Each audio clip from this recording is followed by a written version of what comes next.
So I struggled throughout my senior secondary school because sometime when I was in SS1, I think it was second term, I lost my mom. I didn't even think about the fact that the reason why I struggled was because I lost my mom. But throughout secondary school, I did enough to pass, but I wasn't really doing very well. And at the end of the day, after senior secondary school, you do your WAEC, you do your JAM. I remember that I failed some core subjects, and I had to do JAM like 3 times before I finally gained admission. But the thing I want to point out here is I remember vividly, like it was yesterday, the day that I decided, like, man, you know what, I'm tired of this. I mean, my friends would go to school and come back. They were good guys. They'll come and check on me, we'll still hang out. They never really, they never were condescending towards me or anything. It was still cool. But I said, you know what, I'm just tired of this and I want something to change. I remember vividly, I picked up what was my least favorite subject textbook then, and I went to a room in the house and I closed all the doors. I turned on the ceiling fan and I just sat with it. And I said, you know what, I'm going to start from page 1 and I'm going to make sure I understand everything. And I will be there for hours and hours and hours. And before long, it's already 2 o'clock, 3 o'clock or whatever. At the end of the day, I passed and I gained admission to school. And I remember getting into school and saying, hey, you know what? I want to come out with a first class degree. Essentially, what changed in my life? What changed was that I moved from a victim mindset to a victor's mindset.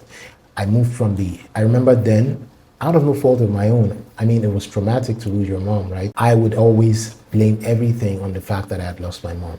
Hey, we can't get this. Yeah, it's probably because my mom isn't here. Hey, we can't do that. It's probably because my mom isn't here. I'm unable to study because I have to do whatever. It's because my mom was not here. You understand?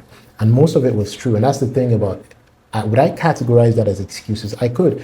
Those were excuses, as harsh as it might be for me to say that about my teenage self, but they were excuses.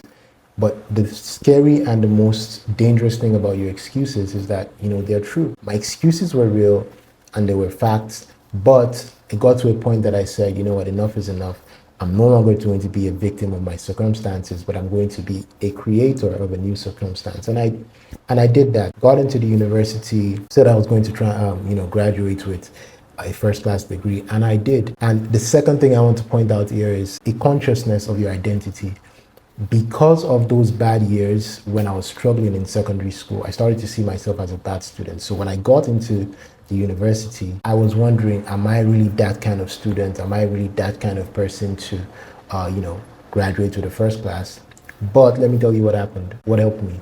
Visualization. I just used to imagine, what if I did it? What would it look like when I'm in my final year? I go to that board. Maybe not, I don't even think of final year, like that semester. What would it look like if I go to the board where we're checking the results and I'm seeing a first class GP? What would that look like? I'll just put that picture in my head over and over and over. And I remember sometime in 200 level, like an obsessed little brat that I was, I'll be writing down the GPA I want on every page of my book. I was visualizing it.